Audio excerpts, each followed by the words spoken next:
ഒന്ന് ഒന്നാമധ്യായം 1 മുതൽ 15 വരെയുള്ള വാക്യങ്ങൾ അഭിവാദനമാണ്. 16, 17 ഗോസ്പൽ എന്താണ്, സുവിശേഷം എന്താണ് എന്നുള്ളത് വളരെ വ്യക്തമായിട്ട് ഇവിടെ ഡിഫൈൻ ചെയ്യുന്നു. അത് കഴിഞ്ഞതിന് ശേഷം റോമാലേഖനത്തിന്റെ പ്രധാന വിഷയങ്ങളിലേക്ക് പ്രവേശിക്കുകയാണ്.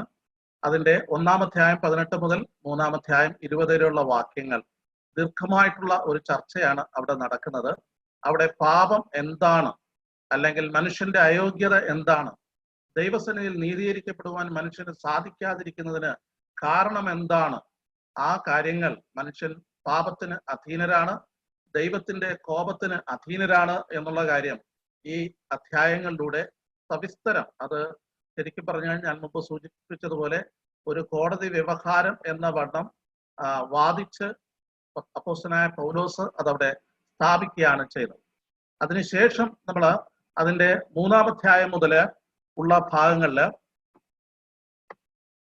3:21 മുതൽ അതിന്റെ 5:20 വരെയുള്ള വേദഭാഗങ്ങളിൽ നമ്മൾ നോക്കുകയാണെങ്കിൽ എന്താണ് നീതീകരണം, എന്താണ് ദൈവത്തിന്റെ കൃപാദാനം, ദൈവം എങ്ങനെയാണ് മനുഷ്യനെ നീതീകരിക്കുന്നത് എന്നുള്ളത് അവിടെ പ്രഖ്യാപിക്കുകയാണ് ചെയ്യുന്നത്. അവിടെയാണ് വിശ്വാസത്താലുള്ള നീതീകരണം എന്നുള്ള വിഷയം പ്രതിപാദിച്ചിരിക്കുന്നത്.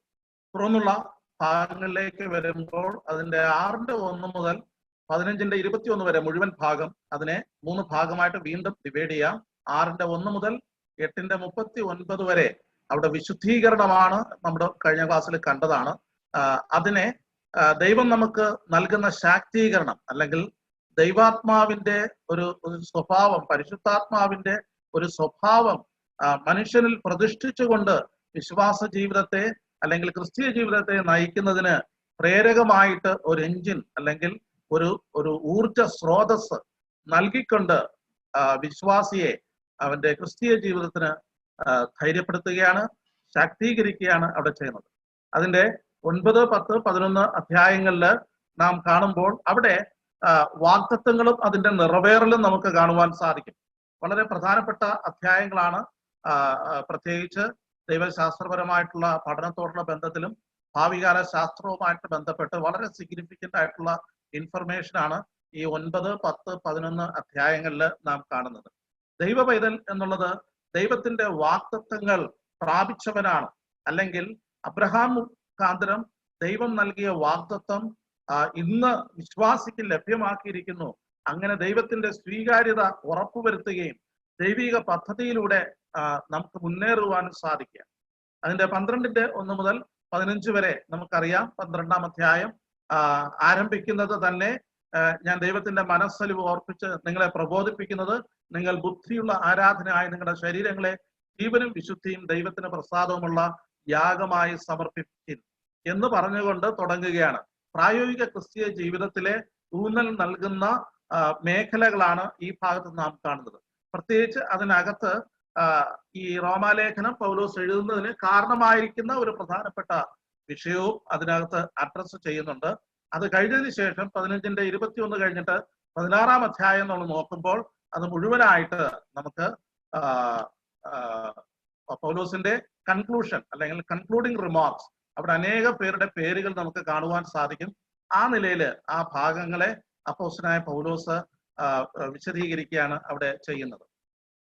നമ്മൾ അതിന്റെ ആ പ്രാരംഭ ഭാഗത്തിലേക്ക് വരികയാണ്. റോമാലേഖനം 1-ാം അധ്യായം 1 മുതൽ 17 വരെയുള്ള അതിന്റെ ആമുഖം, അല്ലെങ്കിൽ റോമാലേഖനത്തിന്റെ മുഖവിര എന്ന് പറയത്തക്ക വിധത്തില് നമുക്ക് കാണുന്ന ഭാഗമാണ്. അവിടെ പ്രധാനപ്പെട്ട വിഷയം gospel, God's power to save man, മനുഷ്യനെ രക്ഷിക്കുവാനായിട്ടുള്ള ദൈവത്തിന്റെ അത്യന്ത ശക്തിയാണ് സുവിശേഷം. ഇവിടെ ഞാൻ ഏത് മനുഷ്യനാണെന്ന് പറയുന്നില്ല, സകല മനുഷ്യരുടെയും രക്ഷയ്ക്ക് ആധാരമായിരിക്കുന്ന സുവിശേഷത്തെ കുറിച്ചാണ് എക്സ്പ്ലെയിൻ ചെയ്തിരിക്കുന്നത്. അതിനെക്കുറിച്ച് ചില കാര്യങ്ങൾ നമുക്ക് ഇന്ന് ചിന്തിക്കാം. റോമാലേഖനം അതിന്റെ 1-ാം അധ്യായം 1 മുതൽ 17 വരെയാണ്. ആ 17 വരെ വേണമെങ്കിൽ നമുക്ക് 3ആയിട്ട് തിരിക്കാം.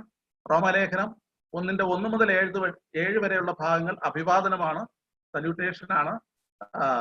അതിന്റെ 8 മുതൽ 12 വരെ പ്രയർ ഓഫ് താങ്ക്സ് ഗിവിംഗ്, അല്ലെങ്കിൽ പൗലോസ് അവിടെ യാത്ര ചെയ്യുവാനായിട്ടുള്ള ആഗ്രഹത്തെ കുറിച്ച് പറയുന്നു. അതിനെ നമുക്ക് ഇങ്ങനെ ചിന്തിക്കാം, സ്തോത്രാർപ്പണം എന്ന് വേണമെങ്കിൽ നമുക്കതിന് തലക്കെട്ട് കൊടുക്കാം. 16, 17 വാക്യങ്ങൾ ശരിക്കുമുള്ള തീം അവതരിപ്പിക്കുകയാണ്. പ്രതിപാദ്യ വിഷയം എന്താണ് എന്ന് അവതരിപ്പിക്കുന്നു. അതിന്റെ ആദ്യത്തെ 7 വാക്യങ്ങളാണ് ഇന്ന് നമ്മൾ ചർച്ച ചെയ്യുവാനായിട്ട് തുടങ്ങുന്നത്. ആ വേദഭാഗം ഒന്ന് വായിക്കുന്നത് നന്നായിരിക്കും. മലയാളത്തിൽ ഞാനൊന്ന് വായിച്ച് കേൾപ്പിക്കാം. നിങ്ങളുടെ കൈവശം വേദപുസ്തകം ഉണ്ടെങ്കിൽ അതൊന്ന് നോക്കുന്നത് നന്നായിരിക്കും. ദൈവം തന്റെ പുത്രനും നമ്മുടെ കർത്താവുമായ യേശു ക്രിസ്തുവിനെ കുറിച്ച് വിശുദ്ധ രേഖകളിൽ തന്റെ പ്രവാചകന്മാർ മുഖാന്തരം മുമ്പുകൂട്ടി വാഗ്ദത്തം ചെയ്ത സുവിശേഷത്തിനായി വേർതിരിച്ച് വിളിക്കപ്പെട്ട അപ്പോസ്തലനും യേശു ക്രിസ്തുവിന്റെ ദാസനുമായ പൗലോസ്, റോമയിൽ ദൈവത്തിന് പ്രിയരും വിളിക്കപ്പെട്ട വിശുദ്ധന്മാരുമായ എല്ലാവർക്കും എഴുതുന്നത്, നമ്മുടെ പിതാവായ ദൈവത്തിങ്കിൽ നിന്നും കർത്താവായ യേശു ക്രിസ്തുവിങ്കിൽ നിന്നും നിങ്ങൾക്ക് കൃപയും സമാധാനവും ഉണ്ടാകട്ടെ. ജഡം സംബന്ധിച്ച് ദാവീദിന്റെ സന്തതിയിൽ നിന്ന് ജനിക്കുകയും മരിച്ചിട്ട് ഉയർത്തെഴുന്നേൽക്കയാൽ വിശുദ്ധിയുടെ ആത്മാവ് സംബന്ധിച്ച് ദൈവപുത്രൻ എന്ന ശക്തിയോടെ നിർണയിക്കപ്പെടുകയും ചെയ്തിരിക്കുന്നവനാണല്ലോ ഞങ്ങൾ അവന്റെ നാമത്തിനായി സകല ജാതികളുടെയും ഇടയിൽ വിശ്വാസത്തിന് അനുസരണം വരുത്തേണ്ടതിന് കൃപയും അപ്പോസ്തലത്വവും പ്രാപിച്ചത്. അവരിൽ യേശു ക്രിസ്തുവിനായി വിളിക്കപ്പെട്ട നിങ്ങളും ഉൾപ്പെട്ടിരിക്കും. ഒരു ദീർഘമായിട്ടുള്ള ഒരു അഭിവാദനമാണ്. ഒരുപക്ഷെ പൗലോസിന്റെ ലേഖനങ്ങൾ മുഴുവൻ പരിശോധിച്ചാൽ ഇത്രയും ദീർഘമായിട്ടുള്ള ഒരു അഭിവാദനം നമുക്ക് പ്രാരംഭമായിട്ട് കാണുവാൻ സാധ്യമല്ല. ചിലപ്പോൾ 2-3 വാക്യങ്ങളിൽ ഒതുങ്ങുന്ന ഒരു അഭിവാദനമായിരിക്കും സാധാരണ പൗലോസ് നൽകാറുള്ളത്. എന്നാൽ ദീർഘമായിരിക്കുന്നു എന്ന് മാത്രമല്ല, ഗ്രീക്ക് ടെക്സ്റ്റിനകത്ത് ഇത് ഒറ്റ സെന്റൻസ് ആണ്. അതായത് ഇടയ്ക്ക് ഫുൾ സ്റ്റോപ്പ് ഒന്നും ഇല്ലാതെ അങ്ങ് നീണ്ടുപോകുന്ന ഒരു ഒരു ഒരു അഭിവാദനമാണ്. അതുകൊണ്ട് തന്നെ ട്രാൻസ്ലേഷൻ വളരെ ബുദ്ധിമുട്ടാണ്. നമുക്കറിയാം, ദീർഘമായിട്ടുള്ള ഒരു ഒരു ടെക്സ്റ്റ് കിട്ടിയാൽ അത് പരസ്പരം ബന്ധപ്പെട്ടിരിക്കുന്ന അതിന്റെ വിഷയക്രമം അനുസരിച്ച് അതിനെ ക്രമീകരിക്കുക എന്നുള്ളത് സാധാരണ നിലയിൽ ദുഷ്കരമാണ്. അത് മലയാളത്തിൽ സംഭവിച്ചിട്ടുണ്ട് എന്ന് എനിക്ക് തോന്നുന്നു. മലയാളത്തില് അത് വായിച്ചു കഴിഞ്ഞാൽ നമുക്ക് അത്ര സ്വീറ്റ് ആയിട്ട് തോന്നുവാൻ സാധ്യത കുറവാണ്. പക്ഷെ ഇംഗ്ലീഷിൽ നമ്മൾ വായിച്ചു കഴിഞ്ഞാൽ അല്പം കൂടെ അതിന്റെ ആശയങ്ങൾ അടുക്കും ചിട്ടയോടുകൂടെ ക്രമീകരിച്ചിരിക്കുന്നതായിട്ട് നമുക്ക് കാണുവാൻ സാധിക്കും. എനിവേ, നമ്മൾ ഈ ഒരു ആമുഖം വളരെ പഠന വിധേയമാക്കേണ്ട ഒന്നാണ്. കാരണം ഇതിനകത്ത് കുത്തി നിറച്ചിരിക്കുന്ന ദൈവിക സന്ദേശം എന്ന് പറയുന്നത് നമ്മുടെ ആത്മീക ജീവിതത്തെ ശക്തിപ്പെടുത്തുന്നതും നമ്മെ ദൈവസന്നിധിയിൽ ഉറപ്പുള്ളവരായിട്ട് നിർത്തുന്നതുമായിട്ടുള്ള സന്ദേശങ്ങൾ നമുക്ക് ഇവിടെ നിന്ന് ലഭ്യമാകുന്നതാണ്. ഇവിടെ അപ്പോസ്തലനായ പൗലോസ് തന്നെ പരിചയപ്പെടുത്തുന്നുണ്ട്. ആ പരിചയപ്പെടുത്തുന്ന വാചകം എന്ന് പറയുന്നത് ഇവിടെ തന്റെ പ്രവാചകന്മാർ മുഖാന്തരം മുൻകൂട്ടി വാഗ്ദത്തം ചെയ്ത സുവിശേഷത്തിനായിട്ട് വേർതിരിച്ച് വിളിക്കപ്പെട്ട അപ്പോസ്തലനും യേശു ക്രിസ്തുവിന്റെ ദാസനുമായ പൗലോസ്. അപ്പോ പൗലോസ് ആരാണ് എന്ന് റോമിലെ വിശ്വാസികളെ തന്റെ ഐഡന്റിഫിക്കേഷൻ എന്താണ് എന്നുള്ളത് അവരെ അറിയിക്കുന്നുണ്ട്. രണ്ടാമതായിട്ട് ഇവിടെ സുവിശേഷം എന്താണ് എന്നുള്ള കാര്യത്തെ കുറിച്ച് പറഞ്ഞിട്ടുണ്ട്. അപ്പോസ്തലൻ ആര് എന്ന് മാത്രമല്ല, സുവിശേഷത്തിന്റെ പ്രധാനപ്പെട്ട ക്യാരക്ടറിസ്റ്റിക്സ്, അതിന്റെ പൊതു സ്വഭാവങ്ങളെ കുറിച്ച് ഇതിനകത്ത് വിശദീകരിച്ചിട്ടുണ്ട്. അത് കൂടാതെ സുവിശേഷത്തിന്റെ അടിസ്ഥാനമായിരിക്കുന്ന യേശു കർത്താവിനെ കുറിച്ച്, യേശു കർത്താവ് ആരാണ് എന്ന് ഈ ഭാഗത്ത് വിശദീകരിച്ചിട്ടുണ്ട്. ഇതിൽ ഓരോ വിഷയങ്ങളായിട്ട് നമുക്ക് പരിഗണിക്കുന്നതായിരിക്കും നല്ലത്. ഈ 7 വാക്യങ്ങൾ ഒറ്റ സെന്റൻസ് ആയിരിക്കുമ്പോൾ ഇതിലെ ആശയങ്ങളെ ക്രമീകരിക്കുവാൻ വേണ്ടി 3 ടൈറ്റിലിൽ അത് നമുക്ക് ചിന്തിക്കാനായിട്ട് സാധിക്കും. ഒന്നാമതായിട്ട്, Paul, a bond servant of Jesus Christ, called as an apostle, set apart for the gospel of God. ദൈവത്തിന്റെ സുവിശേഷത്തിന് വേണ്ടി വേർതിരിച്ച് അപ്പോസ്തലനായി വിളിക്കപ്പെട്ടവനും യേശു ക്രിസ്തുവിന്റെ ദാസനുമായിരിക്കുന്ന പൗലോസ്. പൗലോസ് തന്നെ തന്നെ പരിചയപ്പെടുത്തുകയാണ്. ഇവിടെ എന്താണ് പരിചയപ്പെടുത്തുന്നത്? പൗലോസിന് വേണമെങ്കിൽ പരിചയപ്പെടുത്തുവാനായിട്ട് മറ്റനേക കാര്യങ്ങൾ ഉപയോഗിക്കാൻ സാധ്യതയുണ്ടായിരുന്നു.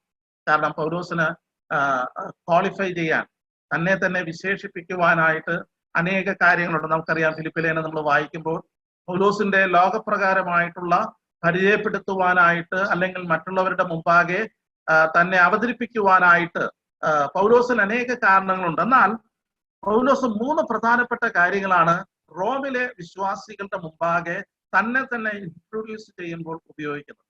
ഞാൻ മുമ്പ് ആമുഖത്തിൽ പറഞ്ഞു, ഇത് എഴുതുന്ന സമയത്ത് റോമില് പൗലോസ് വിസിറ്റ് ചെയ്തിട്ടില്ല, റോമിൽ സുവിശേഷ പ്രവർത്തനങ്ങളിൽ സഹകരിച്ചിട്ടില്ല. മാത്രമല്ല, അവിടെയുള്ള സഭാ സ്ഥാപനവുമായിട്ട് ബന്ധപ്പെട്ട് അപ്പോസ്തലൻ അവിടെ പോയിട്ടില്ല. ഈ ലേഖനം എഴുതിയതിനു ശേഷം പിന്നത്തേതിൽ അവിടെ വരാം എന്നുള്ള ആ ഒരു ആഗ്രഹം അവരുമായിട്ട് പങ്കുവയ്ക്കുന്നതിന് വേണ്ടിയിട്ട് എഴുതുകയാണ്. എന്നാൽ അപ്പോസ്തലനായ പൗലോസിനെ പലർക്കും അറിയാം.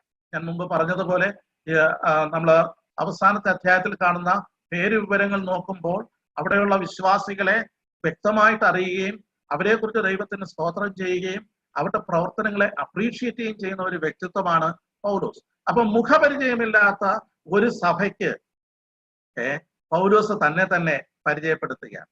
നാം ഒന്ന് ചിന്തിച്ചു നോക്കുക. നമുക്ക് മുഖപരിചയമില്ലാത്ത ഒരു വ്യക്തി ഒരു സ്ഥലം സഭയ്ക്ക് എന്നെ പരിചയപ്പെടുത്തുമ്പോൾ, അല്ലെങ്കിൽ നമ്മൾ ആരെങ്കിലും പരിചയപ്പെടുത്തുമ്പോൾ നാം വളരെ സൂക്ഷ്മതയോടുകൂടെ ഏറ്റെടുക്കുന്ന ചില കാര്യങ്ങൾ എന്നെ അവർ മനസ്സിലാക്കുവാനായിട്ട്, അല്ലെങ്കിൽ നമ്മെ മനസ്സിലാക്കുവാനായിട്ട് എന്തൊക്കെ കാര്യങ്ങൾ അവിടെ ചേർക്കാമോ അതൊക്കെ അവിടെ ചേർക്കും.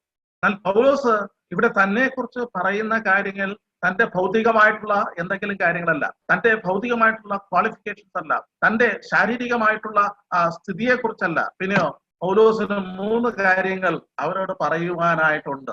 ആ 3 കാര്യങ്ങൾ, ഒന്നാമതായിട്ട്, ഞാൻ യേശുക്രിസ്തുവിന്റെ ദാസനാണ്.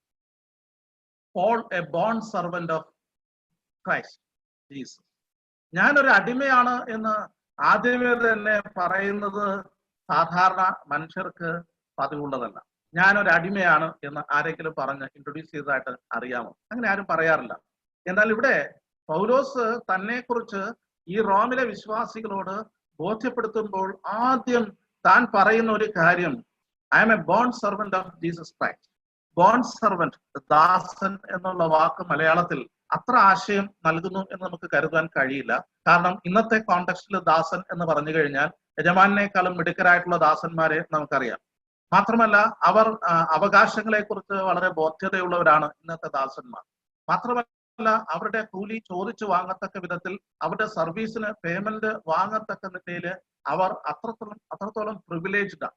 എന്നാൽ ഈ കോണ്ടെക്സ്റ്റിൽ റോമിലെ വിശ്വാസികൾ അല്ലെങ്കിൽ റോമിലെ സമൂഹത്തോട് ഒരു ദാസൻ എന്ന് പറഞ്ഞാൽ, ഒരു ബോൺ സർവന്റ് എന്ന് പറഞ്ഞു കഴിഞ്ഞാൽ അതിന്റെ ആശയം അവർക്ക് മനസ്സിലാകും. കാരണം അടിമക്കച്ചവടം അന്ന് സാധാരണമായിരുന്ന ഒരു കാലഘട്ടമായിരുന്നു അത്. എന്നാൽ ഇന്ന് അതിനെക്കുറിച്ച് നമുക്ക് ചിന്തിക്കുവാൻ പോലും സാധ്യമല്ല. ഇവിടെ പൗലോസ് തന്നെ അവതരിപ്പിക്കുന്നത് ക്രിസ്തുവുമായിട്ടുള്ള ബന്ധത്തിൽ താൻ എങ്ങനെയാണോ, താൻ ആരാണോ, his relationship with Jesus Christ, യേശു ക്രിസ്തുവുമായിട്ടുള്ള ബന്ധത്തിൽ ഞാൻ ആരാണ്. അത് ക്രിസ്തുവിനോടുള്ള ബന്ധത്തിൽ തന്റെ സമർപ്പണത്തെ ചൂണ്ടിക്കാണിക്കുന്ന ഒരു വാക്കാണ്, ഞാൻ ക്രിസ്തുവിന്റെ ദാസനാണ് എന്നുള്ളത്. ഞാൻ അതിലേക്ക് വരാം. രണ്ടാമതായിട്ട് താൻ പരിചയപ്പെടുത്തുന്നത് തന്റെ അധികാരത്തെ ബന്ധപ്പെട്ട താൻ ആരാണ്. താൻ വിളിക്കപ്പെട്ട അപ്പോസ്തലനാണ്, യേശു ക്രിസ്തുവിന്റെ ദാസനും, കോൾഡ് ആസ് എൻ അപ്പോസ്റ്റൽ, അപ്പോസ്തലനായിട്ട് വിളിക്കപ്പെട്ടവനാണ്. പൗലോസിന്റെ അപ്പോസ്തലത്വത്തെ കുറിച്ച് ഒരു പക്ഷേ ചോദ്യം ചെയ്യുന്ന ചിലരെങ്കിലും ആ ഭാഗത്തുണ്ടായിരിക്കാം. പല സ്ഥലങ്ങളിലും ഉണ്ട്. അതുകൊണ്ട് തന്നെ പൗലോസിന്റെ അപ്പോസ്തലത്വത്തെ താൻ ഡിഫെൻഡ് ചെയ്യാനായിട്ട് ലേഖനങ്ങളിൽ വാക്യങ്ങൾ ഉപയോഗിച്ചിട്ടുണ്ട്. എന്നാൽ ഇവിടെ താൻ പ്രാരംഭമായിട്ട് പറയുന്നത്, ഞാൻ വിളിക്കപ്പെട്ട അപ്പോസ്തലനാണ്. അത് പറയുമ്പോൾ ഗലാത്യ ലേഖനത്തില് 1-ാം അധ്യായം 1-ാം വാക്യത്തിൽ മനുഷ്യരിൽ നിന്നല്ല, മനുഷ്യരാരുമല്ല എന്ന് പറഞ്ഞ തന്റെ അപ്പോസ്തലത്തെ കുറിച്ച് അവിടെ അവരുടെ സംശയങ്ങൾ ദൂരീകരിക്കുന്ന വിധത്തിൽ അവതരിപ്പിക്കുകയാണ്. എന്നാൽ ഇവിടെ അങ്ങനെ പറയുന്നില്ല. തന്റെ കുറിച്ച് താൻ എന്തുകൊണ്ടാണ് ഒരു അപ്പോസ്തലനായിരിക്കുന്നത്, താൻ എങ്ങനെ ഒരു അപ്പോസ്തലനായിരിക്കുന്നു, തന്റെ ഓഫീസ് എന്താണ്, അല്ലെങ്കിൽ താൻ ഇത് എഴുതുന്നതിന്റെ പിന്നിലെ ആധികാരികത എന്താണ്, അല്ലെങ്കിൽ താൻ ആയിരിക്കുന്നതിന്റെ പിന്നിലെ ദൈവിക നിയോഗം എന്താണ്, ഇത് താൻ അവിടെ സൂചിപ്പിക്കുകയാണ്. താൻ ഒരു അപ്പോസ്തലനാണ്. മൂന്നാമതായിട്ട് താൻ പറയുന്നത് തന്റെ ജീവിത ലക്ഷ്യവുമായിട്ട് ഉള്ള ഒരു ബന്ധത്തിലാണ്. തന്റെ ഒക്കേഷൻ, തന്റെ വേല എന്താണ്, തന്റെ ദൗത്യം എന്താണ്, സുവിശേഷത്തിനായിട്ട് വേർതിരിക്കപ്പെട്ട അപ്പോസ്തലൻ. പ്രിയമുള്ളവരെ, വളരെ പ്രധാനപ്പെട്ട 3 കാര്യങ്ങളാണ് പൗലോസ് ആദ്യമായിട്ട് തന്നെ കുറിച്ച് പറയുന്നത്. ഇതിനകത്ത് അനേക ചിന്തകൾ ദൈവാത്മാവിന് നമ്മോട് സംസാരിക്കുവാൻ ഉണ്ട്. നാം എങ്ങനെയാണ് മറ്റുള്ളവരുടെ മുമ്പാകെ പരിചയപ്പെടുത്തുവാൻ പോകുന്നത്? ഇവിടെ നോക്കുക, പൗലോസ് ദൈവവുമായിട്ടുള്ള ബന്ധത്തിൽ താൻ ആരാണ് എന്നുള്ളത് അവിടെ പറയുന്നുണ്ട്. തന്റെ ജീവിത ലക്ഷ്യവുമായിട്ടുള്ള ബന്ധത്തിൽ, തന്റെ ജീവിതം അല്ലെങ്കിൽ തന്റെ ലക്ഷ്യവുമായിട്ടുള്ള ബന്ധത്തിൽ എന്താണ്, താൻ വേർതിരിക്കപ്പെട്ട ഒരു വ്യക്തിത്വമാണ്, ഒരു പ്രത്യേക ദൗത്യത്തിനായിട്ട് തന്നെ നിയോഗിച്ചിരിക്കുന്നു എന്നുള്ളത് പറയുകയാണ്. മാത്രമല്ല, ഈ ലേഖനത്തിന്റെ പിന്നിലെ ആധികാരികത, തന്റെ ശുശ്രൂഷയുടെ പിന്നിലെ ദൈവിക നിയോഗം എന്താണ്, അത് താനിവിടെ പറയുകയാണ്. ഒന്നാമത്തെ വിഷയത്തിലേക്ക് നമുക്ക് കടന്നു വരാം. യേശു ക്രിസ്തുവിന്റെ ദാസൻ, bone servant of Jesus Christ.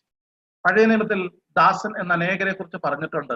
ആ ഭാഗങ്ങള് ഒരുപക്ഷെ അല്പം ബഹുമാനം തോന്നുന്ന വിധത്തിലാണ് നമുക്ക് കാണുവാൻ കഴിയുന്നത്. മോശയെ കുറിച്ച് ദൈവം തന്നെ പറഞ്ഞിട്ടുണ്ട്. സംഖ്യാപുസ്തകം 12:7 വാക്യത്തിൽ എന്റെ ദാസനായ മോശയോ അങ്ങനെയല്ല, എന്റെ ദാസനായ മോശയോട് ഞാൻ അങ്ങനെയല്ല, അവനോട് മറുപടി പൊരുളായിട്ടല്ല ഞാൻ സംസാരിച്ചിരിക്കുന്നത്, അതിലെ ഞാൻ അവനോട് മുഖാമുഖമായിട്ടാണ് സംസാരിക്കുന്നത്. ദൈവം ഈ മോശയെ തന്റെ ദാസൻ എന്ന് വിളിക്കുവാനായിട്ട് അത്രത്തോളം മാന്യത മോശയെ കുറിച്ച് കൽപ്പിക്കുന്നുണ്ട്. അതുപോലെ തന്നെ യോശുവയുടെ പുസ്തകം 1-ാം അധ്യായത്തില് എന്റെ ദാസനായ മോശ മരിച്ചു എന്ന് പറഞ്ഞിട്ട് അവിടെ യോശുവയെ ചുമതലപ്പെടുത്തുന്നതായിട്ട് കാണുവാൻ സാധിക്കും. അതുപോലെ യോശുവയെ കുറിച്ചും എന്റെ ദാസനായ യോശുവ എന്ന് പറയുന്നുണ്ട്. ദാവീദ് തന്നെ കുറിച്ച് അനേകവട്ടം പറയുന്നുണ്ട്, ഞാൻ നിന്റെ ദാസനാകുന്നു, നിന്റെ ദാസനും നിന്റെ ദാസിയുടെ മകനും തന്നെ എന്ന് ദാവീദ് തന്നെ കുറിച്ച് പറയുന്നുണ്ട്. ഒരു പക്ഷെങ്കിൽ പഴയ നിയമത്തിൽ ഉപയോഗിച്ചിരിക്കുന്ന ഈ പദങ്ങൾ നോക്കുമ്പോൾ ദൈവത്തിന്റെ ദാസൻ എന്ന് അറിയപ്പെടുന്നത് ഒരു വലിയ പദവിയായിട്ട്, അല്ലെങ്കിൽ അതിൽ അഭിമാനം കൊള്ളുന്ന ഒരു പദവിയായിട്ട് നമുക്ക് കാണുവാനായിട്ട് സാധിക്കും.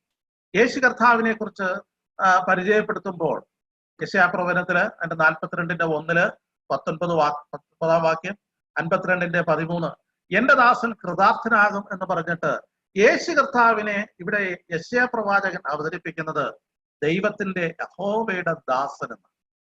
ഞാൻ കഴിഞ്ഞ ദിവസങ്ങളിൽ അതിനെക്കുറിച്ച് ചിന്തിച്ചപ്പോൾ എനിക്ക് വലിയ അത്ഭുതം തോന്നി. യേശു കർത്താവ് ദൈവത്തിന്റെ ദാസൻ എന്ന്, അല്ലെങ്കിൽ യഹോവയുടെ ദാസൻ എന്ന് അറിയപ്പെടുവാനായിട്ട് ആഗ്രഹിക്കുകയാണ്. അങ്ങനെയാണ് പഴയ നിയമത്തിൽ യേശു കർത്താവിനെ പരിചയപ്പെടുത്തുന്നത് തന്നെ യഹോവയുടെ ദാസൻ. കഴിഞ്ഞ ദിവസം ഒരു വ്യക്തിയുമായിട്ട് സംസാരിച്ചപ്പോൾ യേശു കർത്താവിന്റെ ദൈവത്വം എങ്ങനെയാണ്, ആ ദൈവത്വം പിതാവിന്റെ ദൈവത്വത്തോട് തുല്യമാണോ അതോ ഇച്ചിരി കുറവുള്ളതാണോ എന്നുള്ള നിലയിലുള്ള സംശയങ്ങൾ പലരും ചോദിക്കുന്നതായിട്ട് അദ്ദേഹം സൂചിപ്പിക്കുകയുണ്ടായി. എന്നാൽ എന്നെ അത്ഭുതപ്പെടുത്തിയ ഒരു വിഷയം എന്ന് പറയുന്നത് ദൈവത്തോട് സകല സമത്വത്തിലും തുല്യനായിരിക്കുമ്പോൾ തന്നെ യേശു കർത്താവിനെ തന്നെ വിളിക്കുവാനായിട്ട് ആഗ്രഹിക്കുന്ന ഒരു കാര്യം ഒരു ദാസൻ എന്നുള്ള നിലയിലാണ്. യഹോവയുടെ ദാസൻ സമത്വത്തിലായിരിക്കുമ്പോൾ പോലും ദൈവിക തൃത്വത്തിൽ പുത്രനായ യേശു കർത്താവ് ദാസന്റെ വേഷം, ദാസന്റെ മനസ്സ്, ദാസന്റെ ശുശ്രൂഷ ഏറ്റെടുക്കുവാനായിട്ട് മടിയില്ലാത്തവനാണ്. ഇത് ലോകത്തിന് പരിചിതമുള്ള ഒരു കാര്യമല്ല. നമ്മൾ സാധാരണ ഓഫീസിലൊക്കെ സെയിം റാങ്കിലെ ആൾക്കാർ പരസ്പരം വാടാ റിലേഷൻഷിപ്പ് ആണല്ലേ എന്ന് പറഞ്ഞാൽ, അല്ലെങ്കിൽ അങ്ങോട്ടും ഇങ്ങോട്ടും ഒരേ തലത്തിൽ കാണുന്നവരാണ്. എന്നാൽ സബോർഡിനേറ്റ്സ് ഉണ്ട്, അവരെ അല്പം ഇകഴ്ത്തി കാണുവാനായിട്ട് ശ്രമിക്കാറുണ്ട്. എന്നാൽ ഇവിടെ നോക്കുക, യേശു കർത്താവ് സെർവന്റ് ഓഫ് യഹോവ, യഹോവയുടെ ദാസൻ എന്ന്, എന്റെ ദാസൻ കൃതാർത്ഥനാകും, അവൻ ഉയർന്നും പൊങ്ങിയും അത്യുന്നതനായിരിക്കും. യേശു കർത്താവ് ഭൂമിയിലേക്ക് കടന്നു വരുമ്പോൾ തന്നെ യെശയ്യാപ്രവചനം 6-ാം അധ്യായം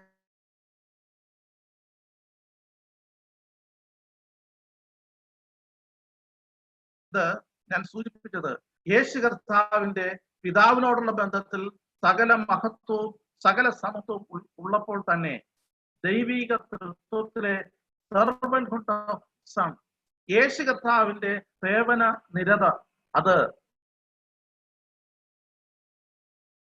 തന്റെ ശിഷ്യന്മാരോട് പലതവണ യേശു കർത്താവ് ഉപദേശിക്കുന്നുണ്ട്.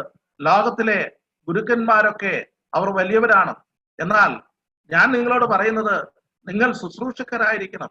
നിങ്ങളുടെ നായകൻ ആരാണോ അവൻ എല്ലാവരുടെയും ശുശ്രൂഷകരാകണം എന്നിങ്ങനെ താൻ ഉപദേശിക്കുന്നതായിട്ട് കാണുവാൻ സാധിക്കും.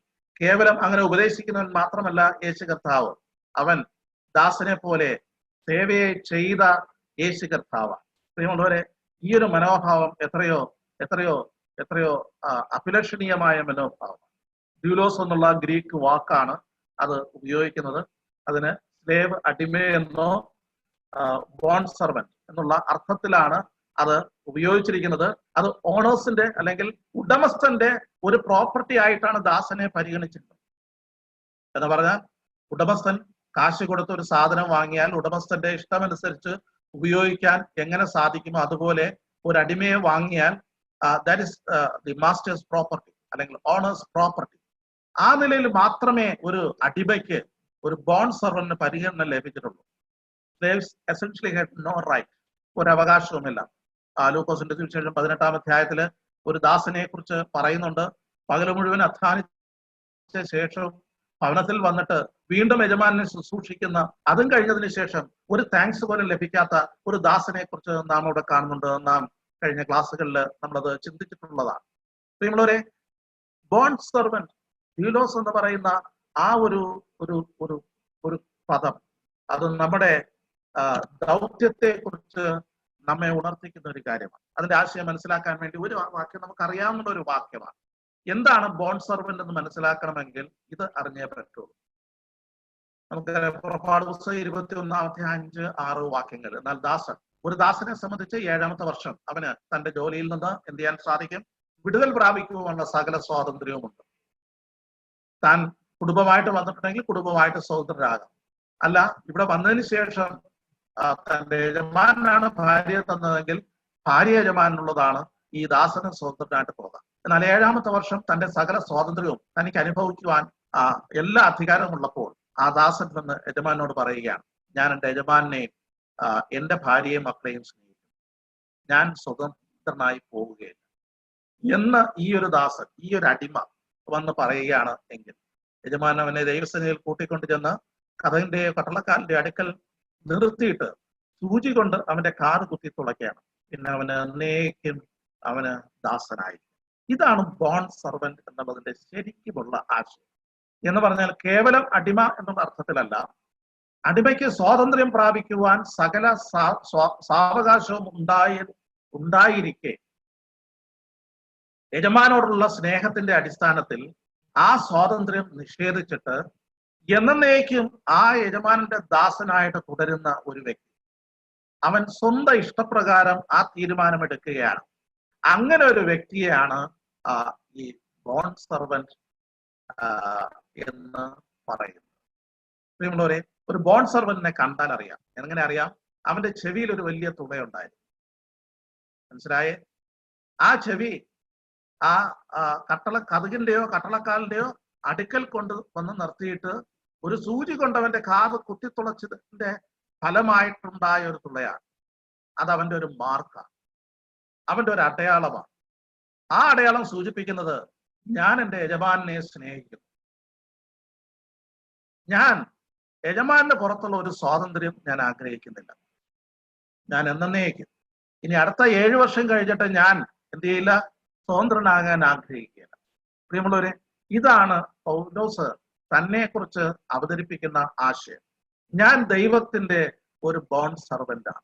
ഞാൻ എൻ്റെ ചെവികളെ എൻ്റെ യജമാനന്റെ മുമ്പാകെ തുളച്ചിരിക്കുകയാണ്.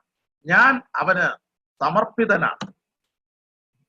ആ നിലയില് താൻ തന്നെ ഇവിടെ ദൈവത്തിന്റെ ദാസനായിട്ട് തന്റെ സമർപ്പണത്തെ ഇവിടെ സൂചിപ്പിക്കുകയാണ്.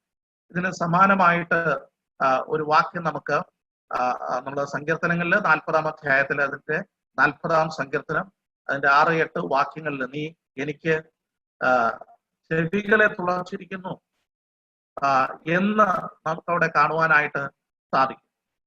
അത് കഴിഞ്ഞതിന് ശേഷം അതിന്റെ അവസാന ഭാഗത്ത് സങ്കീർത്തനം 40-ന്റെ 8-ാമത്തെ വാക്യം വായിക്കുമ്പോൾ ചെവികളെ തുളച്ചതിന് ശേഷം ആ ദാസൻ പറയുന്ന ഒരു സ്റ്റേറ്റ്മെന്റ് ഉണ്ട്. ആ സ്റ്റേറ്റ്മെന്റ് ഒന്ന് നോക്കുന്നത് നന്നായിരിക്കും. 40-ാം സങ്കീർത്തനം അതിന്റെ 8-ാമത്തെ സങ്കീർത്തനം 40-ന്റെ 8-ാമത്തെ വാക്യം. നീ ചെവികളെ എനിക്ക് തുളച്ചിരിക്കുന്നു, ഹോമയാകവും പാപയാകവും നീ ചോദിച്ചില്ല. അപ്പോൾ ഞാൻ പറഞ്ഞു, ഇതാ ഞാൻ വരുന്നു, പുസ്തകച്ചുള്ളിൽ എന്നെ കുറിച്ച് എഴുതിയിരിക്കുന്നു. ദൈവമേ, നിന്റെ ഇഷ്ടം ചെയ്യുവാൻ ഞാൻ പ്രിയപ്പെടുന്നു, നിന്റെ ഇഷ്ടം ചെയ്യുവാൻ ഞാൻ പ്രിയപ്പെടുന്നു. ഇതൊരു പക്ഷേ യേശു കർത്താവിന്റെ വരവിനോടുള്ള ബന്ധത്തിൽ അല്ലെങ്കിൽ ഭൂമിയിലേക്കുള്ള തന്റെ ജഡാവതാരവുമായിട്ടുള്ള ബന്ധത്തിൽ യേശു കർത്താവിന്റെ പ്രതികരണമായിട്ട് ഒരുപക്ഷെ ഇതിനെ വായിക്കുവാൻ സാധ്യതയുണ്ട്. എന്നാൽ ഇവിടെ ശരിക്കും പറഞ്ഞു കഴിഞ്ഞാൽ ഈ ചെവികളെ തുളച്ചിരിക്കുന്ന ഒരു ദാസൻ യജമാനോടുള്ള ബന്ധത്തിൽ നിന്റെ ഇഷ്ടം ചെയ്യുവാൻ ഞാൻ പ്രിയപ്പെടുന്നു, I desire to do your will. നമ്മളൊരു ഈ മനോഭാവം ഒരു വിശ്വാസി ദൈവത്തിൽ സൂക്ഷിക്കേണ്ടത് ആവശ്യമാണ്. ഒരു ഉദാഹരണം, മറിയ ഒരു ദൂതൻ തനിക്ക് പ്രത്യക്ഷനായിട്ട് പറയുകയാണ്, നിനക്ക് ദൈവത്തിന്റെ കൃപ ലഭിച്ചിരിക്കും, കൃപ ലഭിച്ചോളെ നിനക്ക് വന്ദനം എന്ന് പറഞ്ഞിട്ട് യേശു കർത്താവ് നിന്നിൽ അവതരിക്കാൻ പോവുകയാണ് എന്നുള്ള ചരിത്രം അല്ലെങ്കിൽ ആ സംഭവങ്ങൾ മുഴുവൻ ആ മറിയത്തിനെ ദൂതൻ പറഞ്ഞ് മനസ്സിലാക്കി. മുഴുവൻ പറഞ്ഞ് മനസ്സിലാക്കിയ ശേഷം താൻ ഏറ്റെടുക്കാൻ പോകുന്ന വലിയ ദൗത്യത്തെക്കുറിച്ചുള്ള സകല ബോധ്യവും തനിക്കുണ്ടായിരിക്കെ അതിന്റെ പ്രതികരണം എന്ന വണ്ണം മറിയ പറയുന്ന ഒരു സ്റ്റേറ്റ്മെന്റ് ഉണ്ട്. ഇതാ ഞാൻ കർത്താവിന്റെ ദാസി, നിന്റെ ഇഷ്ടം പോലെ എനിക്ക് ഭവിക്കട്ടെ. ഇതാ ഞാൻ കർത്താവിന്റെ ദാസി, ദാസൻ, ദാസി. പ്രിയമുള്ളവരെ, ദൈവത്തിന്റെ ഇഷ്ടം സമ്പൂർണമായിട്ട് ഏറ്റെടുക്കുവാനായിട്ട് ഉള്ള ഒരു സമർപ്പണമാണ് ദാസന്റെ സമർപ്പണം കൊണ്ട് ഉദ്ദേശിക്കുന്നത്. 4 പ്രധാനപ്പെട്ട കാര്യങ്ങൾ ഒരു ദാസനോടുള്ള ബന്ധത്തിൽ അവന്റെ ഗൈഡിങ് പ്രിൻസിപ്പിൾ ആയിട്ട് ഉണ്ടായിരിക്കുന്നത്. ഒന്ന്, താൻ ഈ ദാസനായിരിക്കുന്നത് ആരുടെയെങ്കിലും പ്രേരണ കൊണ്ടല്ല, ആരെങ്കിലും ഉന്തിത്തള്ളി ദാസനാക്കിയതല്ല, ഫോഴ്സ്ഫുള്ളി അല്ല, സാഹചര്യത്തിന്റെ സമ്മർദ്ദം കൊണ്ടല്ല, തന്റെ യജമാനോടുള്ള സ്നേഹത്തിന്റെ അടിസ്ഥാനത്തിൽ, ലവ് ഫോർ ദി മാസ്റ്റർ, ആ സ്നേഹത്തിന്റെ അടിസ്ഥാനത്തിൽ ഈ ദാസന് വേണമെങ്കിൽ സ്വതന്ത്രനായി പോകാം. എന്നാൽ ഈ ദാസൻ ആ സ്നേഹത്തിന്റെ അടിസ്ഥാനത്തിൽ തീരുമാനിക്കുകയാണ്, ഞാൻ യജമാനെ വിട്ടു പോകുന്നില്ല. അതാണ് തന്നെ നയിക്കുന്ന ഒരു പ്രധാനപ്പെട്ട കാര്യം. പൗലോസ് ഈ വാക്കുകൾ ഉപയോഗിക്കുമ്പോൾ ഇത് അർത്ഥമാക്കുന്നുണ്ട്. രണ്ടാമത്തെ കാര്യം ഇസ് വോളണ്ടറി. വോളണ്ടറി മീൻസ് അത് സ്വതവേ എടുക്കുന്ന ഒരു തീരുമാനമാണ്. ഞാൻ കർത്താവിന്റെ ദാസനായിരിക്കുവാൻ, അവന്റെ അടിമയായിരിക്കുവാൻ ഞാൻ എന്നെ തന്നെ സമർപ്പിക്കുന്നു. ആരും ഒരു പരപ്രേരണ അവിടെ ഇല്ല. മറ്റൊരു കാര്യം എന്ന് പറയുന്നത് ഇറ്റ് ഈസ് പെർമനന്റ്. ഇവിടെ നമ്മൾ വായിച്ചു, പിന്നെ അവൻ എന്നേക്കും അവന് ദാസനായിരിക്കണം. ഇത് പെർമനന്റ് ആണ്. ഇടയ്ക്ക് വെച്ച് ദാസനായിരിക്കുവാനും പിന്നെ ദാസത്വത്തിൽ നിന്ന് മാറിപ്പോകുവാനും പിന്നെ വരുവാനും അങ്ങനെ ഒരു സ്വാതന്ത്ര്യം ഇല്ല. എന്നേക്കും ദാസനായിരിക്കും. മറ്റൊരു കാര്യം എന്ന് പറയുന്നത് ഇറ്റ് വാസ് ടോട്ടൽ. ഇത് സമ്പൂർണമായിട്ട് എന്ന് പറഞ്ഞാൽ, ഞാൻ നേരത്തെ പറഞ്ഞ ദാസനെ സംബന്ധിച്ച് അവിടെ ദാസനായിരിക്കുമ്പോൾ അവന്റെ ഭാര്യയാകട്ടെ മക്കളാകട്ടെ അവരെല്ലാം ആർക്ക് ദാസനായിരിക്കുകയാണ്? ഈ യജമാന്റെ ദാസനായിരിക്കുകയാണ്. ഇറ്റ് വാസ് ടോട്ടൽ, സമ്പൂർണമായിട്ട്. യജമാന്റേതായിട്ട് മാറ്റിവെക്കുവാനായിട്ട് മറ്റൊന്നും ഇല്ല. പ്രിയമുള്ളവരെ, ഇതാണ് യേശു ക്രിസ്തുവിന്റെ ദാസൻ എന്ന് പറഞ്ഞാൽ അർത്ഥമാക്കുന്ന കാര്യം. പൗലോസ് ഇത് പറയുമ്പോൾ നമുക്ക് ഒരുപക്ഷെ ഇത് അർത്ഥങ്ങളെല്ലാം ഉൾക്കൊള്ളുവാൻ സാധിക്കുമോ എന്ന് അറിയില്ല. ശിഷ്യന്മാർ കർത്താവിനോട് ചില കാര്യങ്ങൾ സംസാരിക്കുന്ന വേളയിൽ പലരും യേശു കർത്താവിനെ വിട്ട് പിരിഞ്ഞു പോയപ്പോൾ കർത്താവ് ഒരിക്കൽ ശിഷ്യന്മാരോട് ചോദിക്കുന്നുണ്ട്. യോഹന്നാന്റെ സുവിശേഷം 6-ാം അധ്യായം അതിന്റെ 67 മുതൽ 69 വരെയുള്ള വാക്യത്തിൽ, നിങ്ങൾക്ക് പൊയ്ക്കൊള്ളുവാൻ മനസ്സുണ്ടോ? നിങ്ങൾക്കും പൊയ്ക്കൊള്ളുവാൻ മനസ്സുണ്ടോ? പ്രിയമുള്ളവരെ, കർത്താവ് ചിലപ്പോൾ നമ്മളോട് ചോദിക്കും, നിങ്ങൾക്കും പോകുവാൻ മനസ്സുണ്ടോ? നിങ്ങൾക്ക് ലോകത്തിലെ ഏതെങ്കിലും യജമാനന്മാരെ സേവിക്കുവാൻ താല്പര്യമുണ്ടെങ്കിൽ നിങ്ങൾക്കാകാം. നിങ്ങൾക്ക് അതിനുള്ള സ്വാതന്ത്ര്യമുണ്ട്. കർത്താവ് നമ്മെ ആരെയും നിർബന്ധപൂർവം ചേർത്ത് തന്റെ കൂട്ടത്തിൽ നിർത്തുകയോ തന്റെ പിന്നാലെ വരുവാൻ ശഠിക്കുകയോ ചെയ്യുന്ന ഒരു കർത്താവല്ല. എന്നാൽ ശിഷ്യന്മാര് കർത്താവിനോട് പറയുന്ന ഒരു മറുപടിയുണ്ട്. കർത്താവെ, ഞങ്ങൾ നിന്നെ വിട്ടിട്ട് എവിടെ പോകും? Lord, to whom shall we go? ഞങ്ങൾ ആരുടെ അടുക്കൽ പോകും? നിത്യജീവന്റെ വചനങ്ങൾ നിന്റെ പക്കൽ. പ്രിയമുള്ളവരെ, ഈ ഒരു മനോഭാവം നമ്മുടെ മനോഭാവമായിട്ട് തീരട്ടെ. കർത്താവിനോടുള്ള സ്നേഹം നമ്മെ നിർബന്ധിക്കട്ടെ. കർത്താവിനോടുള്ള വിധേയത്വം നമ്മെ നയിക്കട്ടെ. മാത്രമല്ല, ഒരു ടോട്ടൽ സറണ്ടർ. നാം ഇങ്ങനെ പലപ്പോഴും പാടാറുണ്ട്, ഞാനും എനിക്കുള്ള സർവസ്വവും. ഇത് പലപ്പോഴും പാട്ടിൽ മാത്രം ഒതുങ്ങുന്ന ഒരു കാര്യമായിട്ട് തീരാൻ സാധ്യതയുണ്ട്. പ്രിയമുള്ളവരെ, റോമാലേഖനം 10-ാം അധ്യായം അതിന്റെ 9-ാം വാക്യത്തിൽ വായിക്കുമ്പോൾ യേശുവിനെ കർത്താവെന്ന് വായ് കൊണ്ട് ഏറ്റുപറയുകയും ദൈവനെ മരിച്ചവരുടെ ഇടയിൽ നിന്ന് ഉയർത്തെഴുന്നേൽപ്പിക്കുന്ന ഹൃദയം കൊണ്ട് വിശ്വസിക്കുകയും ചെയ്താൽ നീ രക്ഷിക്കപ്പെടും. യേശുവിനെ കർത്താവെന്ന് ഏറ്റുകൊള്ളുക എന്ന് പറഞ്ഞു കഴിഞ്ഞാൽ അതിന്റെ ആശയം അവന്റെ ഒരു ദാസനായിരിക്കുക എന്നുള്ളതാണ്. സമ്പൂർണമായിട്ട് എന്നേക്കുമായിട്ട് സ്വമേധയാ ദൈവത്തോടുള്ള സ്നേഹത്തിന്റെ അടിസ്ഥാനത്തിൽ അവന് കർത്തൃത്വം വിട്ടുകൊടുക്കുക എന്നുള്ളതാണ് യേശുക്രിസ്തുവിന്റെ ദാസനായ അപ്പോസ്തലനായ പൗലോസ്. ദൈവ ജനത്തെ സംബന്ധിച്ച്, വിശ്വാസികളെ സംബന്ധിച്ച് ദൈവം നമ്മെക്കുറിച്ച് ആഗ്രഹിക്കുന്നത് സെർവന്റ് ആകണം എന്നുള്ളതാണ്. ബോൺ സെർവന്റ് ആകണം എന്നുള്ളതാണ്. അടിമയാകണം എന്നുള്ളതാണ്. കർത്താവിന്റെ ദാസനായിട്ടിരിക്കുവാൻ നമുക്ക് സാധിക്കുമോ? ക്രിസ്തുവിന്റെ ദാസന്മാരെ പോലെ ദൈവേഷ്ടം മനസ്സോടെ ചെയ്ത് എഫേസ്യ ലേഖനം 6:6 വാക്യത്തിൽ നാം വായിക്കുന്നു. മാത്രമല്ല 1 കൊരിന്ത്യർ 7:12 വാക്യത്തിൽ അങ്ങനെ തന്നെ സ്വതന്ത്രനായിട്ട് നീ വിളിക്കപ്പെട്ടുവെങ്കിൽ നീ ക്രിസ്തുവിന്റെ ദാസനാകും. ഒരുപക്ഷെ നമുക്ക് അടിമത്തത്തെ കുറിച്ചൊന്നും അറിയില്ല. ഞാൻ സ്വതന്ത്രനാണ്, സ്വതന്ത്രയാണ് എന്നൊരു പക്ഷേ നാം പറഞ്ഞു എന്ന് വന്നേക്കാം. എന്നാൽ ഞാൻ വിളിക്കപ്പെട്ടു എങ്കിൽ, ഞാൻ രക്ഷിക്കപ്പെട്ടു എങ്കിൽ ഞാൻ ക്രിസ്തുവിന്റെ ദാസനാകും. അത് ഏറ്റവും സന്തോഷകരമായിട്ടുള്ള ഒരു കാര്യമാണ്. ചെറിയാൻ സാറാണ് തോന്നുന്നു ഇങ്ങനെ പാടിയിട്ടുണ്ട്, അവൻ അടിമ അനുഭവിക്കും സ്വാതന്ത്ര്യം പോലെ. ദൈവത്തിന്റെ അടിമ അനുഭവിക്കുന്ന സ്വാതന്ത്ര്യം അതുപോലെ വേറൊരു സ്വാതന്ത്ര്യമില്ല പ്രിയമുള്ളവരെ. ഞാൻ പലപ്പോഴും ഉദ്ധരിക്കുന്ന ഒരു വേറെ ഭാഗമുണ്ട്. മത്തായി സുവിശേഷം 11-ാം അധ്യായം അതിന്റെ അവസാനത്തെ വാക്യത്തിൽ ഇങ്ങനെ വായിക്കുന്നുണ്ട്, എന്റെ മുഖം ഏറ്റുകൊണ്ട് എന്നോട് പഠിപ്പിക്കും, എന്റെ മുഖം മൃദുവും എന്റെ ചുമട് ലഘുവും ആകും. അപ്പൊ അവിടെ ഇതാ കർത്താവിന്റെ മുഖം ഏറ്റെടുക്കുവാനായിട്ട് നാം സന്നദ്ധനാകുമ്പോൾ ആ മുഖത്തിന്റെ ഭാരത്തെക്കുറിച്ചോ ആ മുഖത്തിന്റെ വേദനയെക്കുറിച്ചോ ചിന്തിക്കുന്നില്ല. എന്തുകൊണ്ടെന്നാൽ കർത്താവിന്റെ ദാസനായിരിക്കുന്നത് വലിയ സ്വാതന്ത്ര്യമാണ്. കാരണം കർത്താവ് ആ മുഖത്തിന്റെ മറുവശത്ത് ഇണയ്ക്കപ്പെട്ടിരിക്കുകയാണ്. ആ മുഖത്തിന്റെ മറുവശത്ത് കർത്താവുണ്ട്.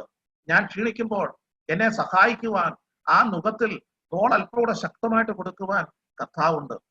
എനിക്ക് സങ്കടം വരുമ്പോൾ എന്നെ ആശ്വസിപ്പിക്കുവാൻ കർത്താവ് മുഖത്തിന്റെ സമീപത്ത് ഉണ്ട്. ആ ജീവിതത്തിലെ പ്രാരാബ്ധങ്ങൾ, ചുവട് ധാരാളമായിട്ട് വരുമ്പോൾ എനിക്ക് കഴിയില്ല എന്ന് പറയുമ്പോൾ എന്നോട് കൂടെയുള്ള കർത്താവ് എനിക്ക് വേണ്ടി ഭാരങ്ങളെ ചുമക്കുന്ന കർത്താവായിട്ടുണ്ട്. ഇത് കർത്താവിന്റെ ദാസന്റെ സ്വാതന്ത്ര്യമാണ്, ക്രിസ്തുവിന്റെ ദാസന്റെ സ്വാതന്ത്ര്യമാണ്. ആ സ്വാതന്ത്ര്യം അത് വോളണ്ടറി ആയിട്ട് ഏറ്റെടുക്കുവാനായിട്ട് നമുക്ക് സാധിക്കട്ടെ. കർത്താവിന്റെ ദാസൻ മൂപ്പന്മാരെ കുറിച്ച് പറയുന്ന വേളയിലെ 2 തിമോഥെയോസ് 2:24 കർത്താവിന്റെ ദാസൻ ശണ്ടയിടാതെ എല്ലാവരോടും ശാന്തനും ഉപദേശിപ്പാൻ സമർത്ഥനും ദോഷം സഹിക്കുന്നതിനുമായി അത്രേ ഇരിക്കേണ്ടത്. ഇത് വലിയ ലക്ഷ്യങ്ങൾ ഒരു ദാസന്റെ മുമ്പാകെ കർത്താവ് അവതരിപ്പിക്കുകയാണ്. അത് ഉൾക്കൊള്ളുവാനായിട്ട് നമുക്ക് സാധിക്കേണ്ടത് ആവശ്യമാണ്. അവൻ നമ്മുടെ യജമാനനാണ്, നാം അവന്റെ ദാസനാണ്. പ്രിയമുള്ളവരെ, എന്നാൽ കർത്താവ് പറയുന്ന ഒരു കാര്യമുണ്ട്, 2 യജമാനന്മാരെ സേവിപ്പാൻ ആർക്കും കഴിയില്ല. മത്തായി സുവിശേഷം 6-ാം അധ്യായം 24-ാമത്തെ വാക്യത്തിൽ നാം വായിക്കുന്നത് 2 യജമാനന്മാരെ സേവിക്കുവാൻ ആർക്കും കഴിയുകയില്ല. ഒന്നുകിൽ അവൻ ഒരാളെ ദ്വേഷിച്ചിട്ട് മറ്റേയാളോട് പറ്റുമാനമുള്ളവരായിട്ട് തീരും. യേശു കർത്താവ് നമ്മുടെ യജമാനാണെങ്കിൽ, യേശു കർത്താവ് നമ്മുടെ കർത്താവ് ആണ് എങ്കിൽ മറ്റൊരു കർത്താവും മറ്റൊരു യജമാനും നമ്മെ നയിക്കുവാൻ പാടുള്ളതല്ല. അങ്ങനെ മറ്റൊരു യജമാനെ, ഒരു കുട്ടി യജമാനെ കൂടെ നാം കൊണ്ടുപോകാം എന്ന് നാം വിചാരിച്ചാൽ അങ്ങനെ സാധിക്കുകയില്ല. അങ്ങനെ ഉണ്ടായാൽ കർത്താവിനെ ഉപേക്ഷിച്ചിട്ട് ആ കുട്ടി യജമാന്റെ അടുക്കിലേക്ക് പോകാനുള്ള സാധ്യത വളരെ കൂടുതലാണ്. അങ്ങനെയാണെങ്കിൽ 2 യജമാനന്മാരെ സേവിപ്പാൻ കഴിയുകയില്ല. മറ്റൊരു കാര്യം, യജമാനെ സേവിക്കുമ്പോൾ യേശു കർത്താവിന്റെ പിന്നാലെ നാം പോകുമ്പോൾ ഒരുത്തൻ എന്റെ പിന്നാലെ വരുവാൻ ഇച്ഛിച്ചാൽ തന്നെത്താൻ ത്യജിച്ച് തന്റെ ക്രൂശെടുത്ത് തന്നെ അനുഗമിക്കും. ഒരു സ്വയത്യാഗത്തിന്റെ ഒരു പാതയിലേക്കാണ് ദൈവം നമ്മെ വഴി നടത്തുന്നത്. പ്രിയമുള്ളവരെ, ഈ വാക്കുകൾ നമ്മുടെ ചിന്താവിഷയമായിട്ട് തീരട്ടെ. ഞാൻ കർത്താവിന്റെ ദാസൻ. ആ അർത്ഥത്തിൽ ഞാൻ കർത്താവിന് എന്നെ തന്നെ സമർപ്പിച്ചിട്ടുണ്ടോ? ഞാൻ സമ്പൂർണമായിട്ട് എന്നെ തന്നെ കർത്താവിന്റെ മുമ്പാകെ സമർപ്പിക്കുവാൻ വോളണ്ടറി ആയിട്ട് ഞാൻ അതിന് തയ്യാറായിട്ടുണ്ടോ എന്നുള്ളത് ചിന്തിക്കേണ്ടത് ആവശ്യം. രണ്ടാമതായിട്ട് അപ്പോസ്തലനായ പൗലോസ് ഇവിടെ പരിചയപ്പെടുത്തുന്നത്, ഞാൻ അപ്പോസ്റ്റലായിട്ട് വിളിക്കപ്പെട്ടവനാണ്. Called as an apostle. അപ്പോസ്റ്റലായിട്ട് വിളിക്കപ്പെട്ട പൗലോസ് തന്റെ വിളിയെക്കുറിച്ച് പറഞ്ഞിരിക്കുന്നത്, ഇത് പൗലോസ് പറയുന്നത്, ഞാൻ വിളിക്കപ്പെട്ടവനാണ്. I was called by God. ദൈവത്താൽ വിളിക്കപ്പെട്ടവനാണ്. നേരത്തെ ദാസനായിരിക്കുന്നത് എന്റെ ചോയ്സ് ആയിട്ട് ഞാൻ തീരുമാനിച്ചതെങ്കിൽ എന്റെ വിളിയെ സംബന്ധിച്ച് എന്റെ ചോയ്സ് അല്ല, ഇറ്റ് വാസ് ഗോഡ്സ് ചോയ്സ്. ദൈവത്തിന്റെ ചോയ്സ് ആയിരുന്നു എന്താ? അപ്പോസ്തലനായിട്ട് വിളിക്കപ്പെടുക എന്നുള്ളത്. അപ്പോസ്തലനായ പൗലോസ് അതിനെക്കുറിച്ച് സാക്ഷ്യപ്പെടുത്തുന്നുണ്ട്. അതിന്റെ ചരിത്ര ഭാഗം നമുക്കറിയാം. അപ്പോസ്തല പ്രവൃത്തിയിൽ 9-ാം അധ്യായം പൗലോസിന്റെ മാനസാന്തരത്തിന്റെ അധ്യായമാണ് ആ അധ്യായം. അവിടെ അനന്യാസിനോട് പറയുന്ന ഒരു സ്റ്റേറ്റ്മെന്റ് ആണ്, അവൻ എന്റെ നാമം. അനന്യാസ് ഈ പൗലോസിനെ മാനസാന്തരത്തെ കുറിച്ച് വളരെ സംശയാലുവൻ. അവൻ യഹൂദന്മാരെ അല്ലെങ്കിൽ ക്രിസ്ത്യാനികളെ ഉപദ്രവിക്കുവാനായിട്ട് അധികാരപത്രവുമായിട്ട് നടക്കുന്നവനാണ്. അവൻ തീഷ്ണതയോട് യഹൂദ മാർഗത്തിൽ നിൽക്കുന്നവനാണ്. വിശ്വാസികളെ കൊല്ലുവാൻ, ക്രിസ്ത്യാനികളെ കൊല്ലുവാനായിട്ട് കൊല നിശ്വസിച്ചുകൊണ്ട് നടക്കുന്നവനാണ്. അനന്യാസ് പറയുന്നത്, ഞാൻ എങ്ങനെ അവന്റെ അടുക്കൽ പോകും? ദൈവം അനന്യാസിനോട് പറയുകയാണ്, അവന്റെ നാമം ജാതികൾക്കും രാജാക്കന്മാർക്കും ഇസ്രായേൽ മക്കൾക്കും മുമ്പിൽ വഹിപ്പാൻ ഞാൻ തിരഞ്ഞെടുത്തിരിക്കുന്ന ഒരു പാത്രമാകും. ഞാൻ തിരഞ്ഞെടുത്ത ഒരു പാത്രമാണ് പൗലോസ്. പൗലോസ് അതാണ് ഇവിടെ പറയുന്നത്, ഞാൻ അപ്പോസ്തലനായിട്ട് വിളിക്കപ്പെട്ടിരിക്കുകയാണ്. ഞാനല്ല എന്റെ വിളിയെ ഓർത്ത് അല്ലെങ്കിൽ എന്റെ വിളിക്ക് കാരണമായി തീർന്നത്. ഞാൻ അവനെതിരെ, ദൈവത്തിനെതിരെ സഞ്ചരിച്ചവനായിരുന്നു. തന്റെ മാനസാന്തര വേളയില് നീ ആരാകുന്നു കർത്താവേ എന്ന് ചോദിക്കുമ്പോൾ, നീ ഉപദ്രവിക്കുന്ന നസ്രയനായ യേശുവാകുന്നു ഞാനെന്ന് സ്വർഗത്തിൽ നിന്ന് യേശു കർത്താവ് പ്രതിവചിക്കുമ്പോൾ, മറുപടി പറയുമ്പോൾ, അപ്പോഴാണ് താൻ ആരാണ് എന്നുള്ളത് തനിക്ക് തിരിച്ചറിയണം. സ്വർഗത്തിലെ ദൈവത്തിന്റെ വിളി അത് ഉറപ്പാക്കുന്ന ഒരു കാര്യം നമുക്ക് കാണുവാൻ സാധിക്കും. ഗലാത്യലേഖനം 1-ാം അധ്യായം അതിന്റെ ആദ്യ ഭാഗത്ത് തന്നെ അപ്പോസ്തലനായ പൗലോസ് തന്റെ അപ്പോസ്തലത്തെ ഉറപ്പിക്കുന്ന ഒരു വചനഭാഗമാണ്. അവിടെ പൗലോസ് അതിനെക്കുറിച്ച് സാക്ഷ്യം പറയുന്നത് ഇങ്ങനെയാണ്, എങ്കിലും എന്റെ ജനനം മുതൽ എന്നെ വേർതിരിച്ച് തന്റെ കൃപയാൽ വിളിച്ചിരിക്കുന്ന ദൈവം. പൗലോസിനെ ദൈവം വിളിച്ചിരിക്കുന്നു, പൗലോസിനെ ദൈവം വേർതിരിച്ചിരിക്കുന്നു, ജനനം മുതൽ വേർതിരിച്ചിരിക്കുകയാണ്. തന്റെ പുത്രനെ കുറിച്ചുള്ള സുവിശേഷം ഞാൻ ജാതികളുടെ ഇടയിൽ അറിയിക്കേണ്ടതിന് അവനെ എന്നിൽ വെളിപ്പെടുത്തുവാൻ പ്രസാദിച്ചപ്പോൾ, പൗലോസ് വളരെ കോൺഫിഡന്റ് ആയിട്ട് പറയുക, തന്റെ വിളിയെക്കുറിച്ച് തനിക്ക് നന്നായിട്ട് അറിയാമായിരുന്നു.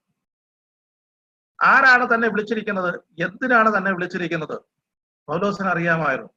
ഇവിടെ പറയുകയാണ്, ജാതികളുടെ മുമ്പാകെ, ജാതികളുടെ അപ്പോസ്തലനായിട്ട്. നമുക്ക് പല ഭാഗത്തും നമ്മളത് കാണുന്നു. യേശു കർത്താവിനെ കുറിച്ചുള്ള സുവിശേഷം ജാതികളുടെ ഇടയിൽ അറിയിക്കുവാനായിട്ട് തന്നെ വിളിച്ചിരിക്കുന്നു എന്നുള്ളത് താൻ പറയുകയാണ്. എഫേസ്യ ലേഖനം 3-ന്റെ 7-ാമത്തെ ആ സുവിശേഷത്തിന് ഞാൻ അവന്റെ ശക്തിയുടെ വ്യാപാര പ്രകാരം എനിക്ക് ലഭിച്ച ദൈവത്തിന്റെ കൃപാദാനത്താൽ ശുശ്രൂഷക്കാരനായി തീർന്നു. നോക്കണേ, ഞാൻ എങ്ങനെയാണ് ശുശ്രൂഷക്കാരനായി തീർന്നത്?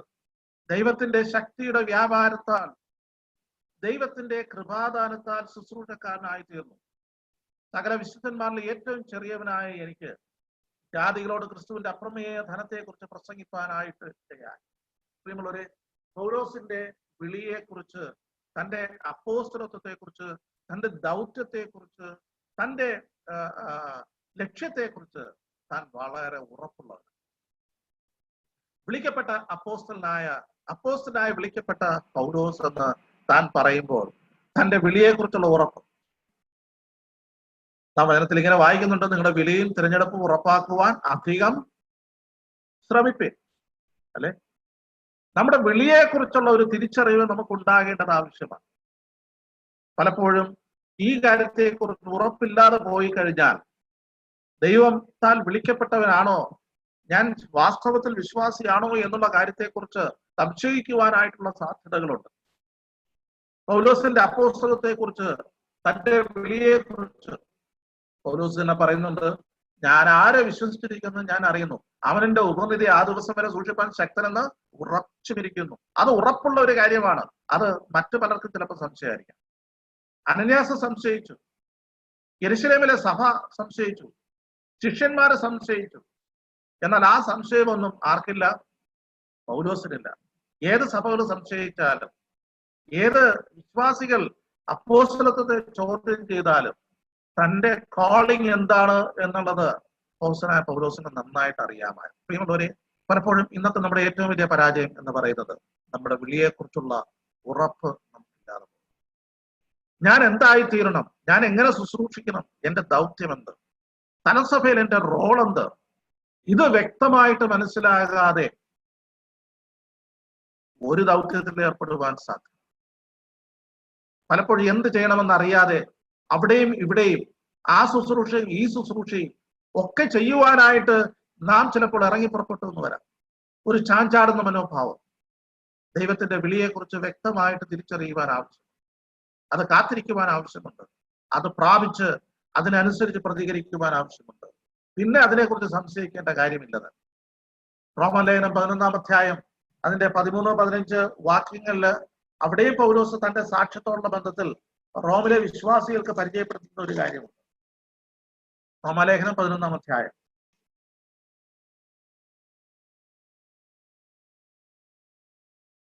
അതിന്റെ 13.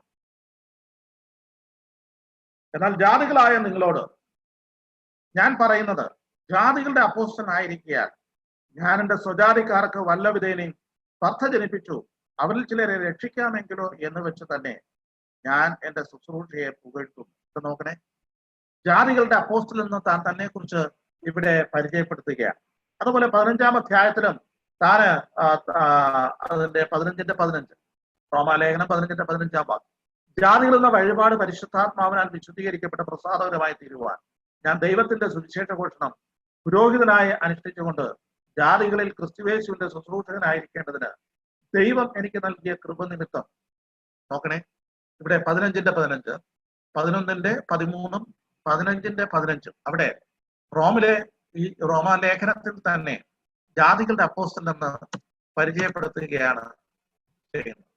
ഇവിടെ തന്റെ ആത്മീക ക്വാളിഫിക്കേഷൻസ് എന്താണെന്ന് എല്ലാ ലേഖനങ്ങളിലും പൗലോസ് പറയുന്നുണ്ട്. എല്ലാ ലേഖനങ്ങളുടെയും ആമുഖത്ത് പൗലോസ് തന്റെ അപ്പോസ്തലത്വത്തെ ഉറപ്പിച്ചുകൊണ്ടാണ് അത് എഴുതുന്നത്. ഈ ലേഖനം എഴുതുവാനായിട്ട് തന്റെ ആധികാരികത എന്താണ് എന്നുള്ളത് പൗലോസ് ഉറപ്പിച്ച് പറയുന്നുണ്ട്. നമുക്കറിയാവുന്ന ഭാഗമായതുകൊണ്ട് അതിലേക്ക് കടക്കുന്നില്ല. ഒന്നാമതായിട്ട് ദൈവം തന്നെ തിരഞ്ഞെടുത്തു. പൗലോസിനെ പറയുന്നുണ്ട്, ബാല്യം മുതൽ എന്റെ ജനനം മുതൽ എന്നെ വേർതിരിച്ചു. യെരമ്യാ പ്രവചനത്തില് യെരമ്യാവിന്റെ വിളിയോടുള്ള ബന്ധത്തിൽ ഇതേ കാര്യം നമുക്കറിയാൻ സാധിക്കും. യെരമ്യാവിനെ തന്റെ ദൗത്യത്തിനായിട്ട് ദൈവം വിളിച്ചാക്കുമ്പോൾ യെരമ്യാവ് ഒരു ബാലനാണ്, വലിയ പ്രായമൊന്നുമില്ല.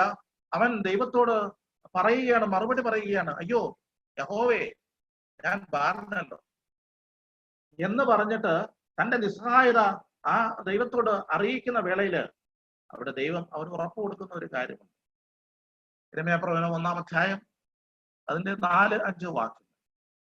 യഹോവയുടെ അരുളപ്പാട് എനിക്കുണ്ടായിരുന്നെന്നാൽ നിന്നെ ഉദരത്തിൽ ഉരുവാക്കിയതിന് മുന്നേ ഞാൻ നിന്നെ അറിഞ്ഞു, നീ ഗർഭപാത്രത്തിൽ നിന്ന് പുറത്തു വന്നതിന് മുമ്പേ ഞാൻ നിന്നെ വിശുദ്ധീകരിച്ചു, ജാതികൾക്ക് പ്രവാചകനായി നിയമിച്ചിരിക്കുന്നു. പ്രിയമുള്ളവരെ, ദൈവത്തിന്റെ നിയോഗമാണ്, ദൈവത്തിന്റെ തിരഞ്ഞെടുപ്പാണ്. ഇത് നാം തിരിച്ചറിയേണ്ടത് ആവശ്യം. ഒരുപക്ഷെ നമുക്ക് ഈ ജ്ഞാനം ഇല്ല, കാരണം നമുക്ക് ജനനത്തെക്കുറിച്ചോ ബാല്യകാലത്തെക്കുറിച്ചോ വലിയ അറിവില്ല. ജനനത്തിന് മുമ്പുള്ള കാര്യത്തെക്കുറിച്ച് അറിയുവാനും സാധ്യമല്ല. എന്നാൽ ദൈവത്തിന്റെ മുന്നറിവും ദൈവത്തിന്റെ സർവജ്ഞാനവും അതിന്റെ അടിസ്ഥാനത്തിൽ ദൈവം നമ്മെ തിരഞ്ഞെടുത്തിരിക്കുക. അല്ല എങ്കിൽ ഈ കൃപയിലേക്ക് വരുവാനായിട്ട് നമുക്ക് സാധ്യമല്ല. നാം അന്വേഷിച്ച് കണ്ടെത്തിയതല്ല, നാം ഇത് തപ്പി മുന്നോട്ട് പോയി കണ്ടെത്തിയതല്ല. പിന്നെയോ ദൈവം മുന്നമേ നമ്മെ കണ്ടെത്തി എന്നുള്ള കാര്യം, ദൈവം നമ്മെ തിരഞ്ഞെടുത്തു അറിയുന്നു എന്നുള്ളത് നമ്മെ ധൈര്യപ്പെടുത്തേണ്ട വസ്തുതയാണ്. ജീവിതത്തില് ഒരുപക്ഷെ നിരാശകളോ പരാജയങ്ങളോ ഒക്കെ സംഭവിക്കുമ്പോൾ നാം പലപ്പോഴും ആശങ്കാകുലരാകാറുണ്ട്, പലപ്പോഴും നമ്മൾ ആകുലചിത്തരാകാറുണ്ട്. എന്നാൽ ഒരു കാര്യം നാം ഉറപ്പാക്കേണ്ടത് ആവശ്യം, ദൈവം നമ്മെ തിരഞ്ഞെടുത്തുവെങ്കിൽ അത് ദൈവത്തിന്റെ അനാദി നിർണയപ്രകാരം ദൈവം നമ്മെ തിരഞ്ഞെടുത്തിരിക്കുകയാണ്. അതൊരു യാദൃച്ഛികതയല്ല. അങ്ങനെയെങ്കിൽ ദൈവം വഴിയിൽ നമ്മെ ഉപേക്ഷിച്ചിട്ട് പോകുമോ? അങ്ങനെ ദൈവം തിരഞ്ഞെടുത്തിട്ട് ഈ വലിയ പദ്ധതിയിലേക്കും മാത്രമല്ല ഈ ദൗത്യത്തിലേക്കും ഒക്കെ നമ്മെ കൊണ്ടുവന്നു എങ്കിൽ വഴിയിൽ വെച്ചിട്ട് ചില വിഷയങ്ങളൊക്കെ വരുമ്പോൾ ദൈവം നമ്മെ ഉപേക്ഷിച്ചിട്ട് പോകുന്നു? ഒരിക്കലുമില്ല. അവൻ നമ്മെ തിരഞ്ഞെടുക്കുന്നവൻ മാത്രമല്ല, അവൻ നമ്മെ വഴി നടത്തുന്നവൻ മാത്രമല്ല, വീടത്തുവോളം നമ്മെ ചുമക്കുന്ന ഒരു നല്ല കർത്താവ് നമുക്കുണ്ട്. നമ്മെ വിളിച്ചവൻ വിശ്വസ്തനാണ്. തീമോഥെയോസിന്റെ ലേഖനത്തിൽ നമ്മൾ വായിക്കുന്നുണ്ട്, നാം അവിശ്വസ്തരായി പാർത്താലും അവൻ വിശ്വസ്തനായി പാർക്കുന്നു. പ്രിയമുള്ളവരെ, നമ്മുടെ വിശ്വസ്തതയുടെ ഏറ്റക്കുറച്ചിൽ കൊണ്ടല്ല, അല്ലെങ്കിൽ അതിന്റെ മിടുക്ക് കൊണ്ടല്ല നാം ദൈവകൃപയിലായിരിക്കുന്നത്. അവിശ്വസ്തതകൾ ധാരാളം നമ്മുടെ ജീവിതത്തിൽ ഉണ്ടായിരിക്കും. എന്നാൽ വിശ്വസ്തരായ ഒരു ദൈവം നമ്മെ മുന്നമേ അറിയുകയും ജനനം മുതൽ നമ്മെ വേർതിരിച്ച, നമ്മെ വിളിച്ച് തന്റെ കൃപയിലേക്ക് കൊണ്ടുവന്ന ഒരു കർത്താവ്. നമ്മുടെ വിളിയെക്കുറിച്ചുള്ള ആ വലിയ ബോധ്യം, ഉറപ്പ് നമുക്കുണ്ടാകേണ്ടതാണ്. ഈ വിളി എന്ന് പറയുമ്പോൾ വെറുതെ വിളിച്ച് വിടുക മാത്രമല്ല, ഈ വിളിയുടെ പിന്നിൽ അവന്റെ വിളിയാനുള്ള ആശ ഇല്ലെന്ന് അറിയുക. എഫേസ്യർ ലേഖനം നമ്മൾ പലപ്പോഴും അറിയാറുണ്ട്. ഈ വിളിയെക്കുറിച്ച് പരമവിളി, വിശുദ്ധ വിളി, സ്വർഗീയ വിളി എന്നൊക്കെ നമ്മൾ കേട്ടിട്ടുണ്ട്. ഏതെങ്കിലും ഒരു ദൗത്യത്തിന് വേണ്ടി ദൈവം നമ്മെ വിളിച്ചിട്ടുണ്ടെങ്കിൽ ആ ദൗത്യത്തിന് വേണ്ടിയിട്ടുള്ള എല്ലാ സന്നാഹങ്ങളും നമുക്ക് നൽകുന്നവനാണ്.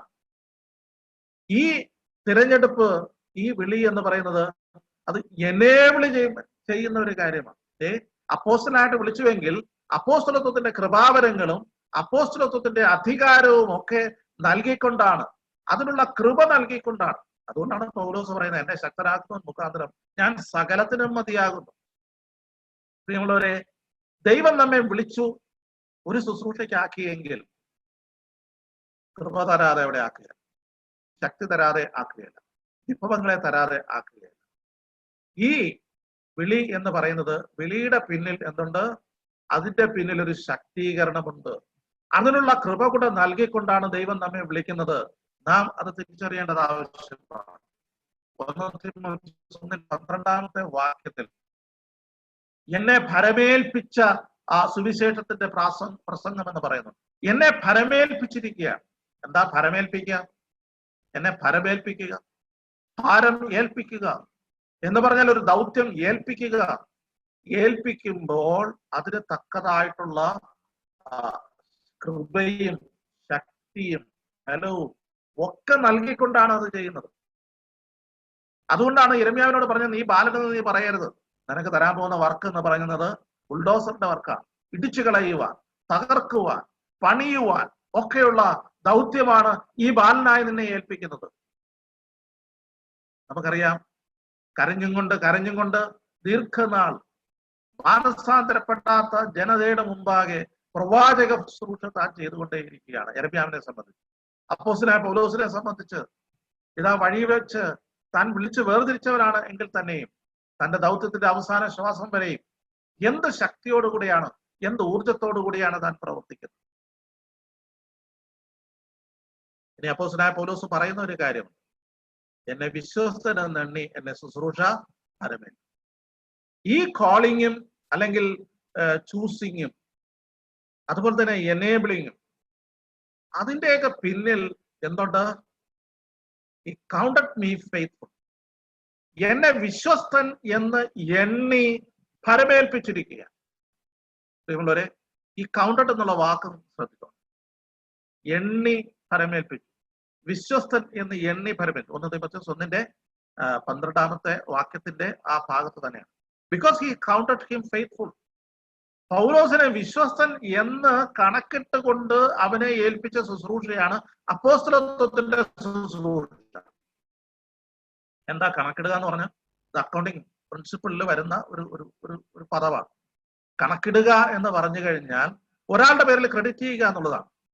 അപ്പോസ്തലനായ പൗലോസ് വിശ്വസ്തനാണ് എന്ന് അവന്റെ പേരിൽ ക്രെഡിറ്റ് ചെയ്തിട്ട്, വിശ്വസ്തത അവന്റെ പേരിൽ ക്രെഡിറ്റ് ചെയ്തിട്ട് അവനൊരു ദൗത്യം ഏൽപ്പിച്ചിരിക്കുക. അവന്റെ മേൽ കണക്കിട്ടുകൊണ്ട് ഒരു ദൗത്യം ഏൽപ്പിച്ചിരിക്കുക. വിശ്വസ്തൻ എന്ന് എണ്ണി ആ ശുശ്രൂഷ ഏൽപ്പിച്ചിരിക്കുക. ആ എണ്ണലിന് അനുഗുണമായിട്ടുള്ള ഒരു പ്രവർത്തനം, ഒരു പ്രതികരണം ആ വ്യക്തിയിൽ ഉണ്ടായിരുന്നു. ഇത് നമ്മുടെ ഉത്തരവാദിത്വത്തെ ചൂണ്ടിക്കാട്ടി. പ്രിയമുള്ളവരെ, ദൈവം നമ്മെ വിളിച്ചത് നമ്മെ ചില കാര്യങ്ങൾ എണ്ണിക്കൊണ്ടാണ്, ചില കാര്യങ്ങൾ നമ്മുടെ മേൽ കണക്കിട്ടുകൊണ്ടാണ്. വിശ്വസ്തൻ എന്നെണ്ണി ചില കാര്യങ്ങൾ ഭരമേൽപ്പിച്ചിരിക്കുകയാണ്. ദൈവം നമ്മെ അങ്ങനെ എണ്ണി, അങ്ങനെ ആ വിശ്വസ്തത നമ്മുടെ മേൽ ക്രെഡിറ്റ് ചെയ്ത് അല്ലെങ്കിൽ കൗണ്ട് ചെയ്തിട്ട് ഒരു ശുശ്രൂഷ ഭരമേൽപ്പിച്ചിരിക്കുന്നുവെങ്കിൽ വിശ്വസ്തത നമ്മിൽ നിന്നുണ്ടാകണമെന്ന് ദൈവം നമ്മെ കുറിച്ച് ആഗ്രഹിക്കും. കൊരിന്ത്യർക്ക് എഴുതിയ 1-ാം ലേഖനം 4-ാം അധ്യായത്തില് കാര്യവിചാരകന്മാരിൽ അന്വേഷിക്കുന്നതോ അവർ വിശ്വസ്തരായിരിക്കണം എന്നുള്ളത് തന്നെ. കാര്യവിചാരകത്തിന് ഒരു വ്യക്തിയെ ഏൽപ്പിക്കുന്നത് അവൻ വിശ്വസ്തനാണെന്ന് കണക്ക് കൂട്ടിയിട്ടാണ് ഏൽപ്പിക്കുന്നത്.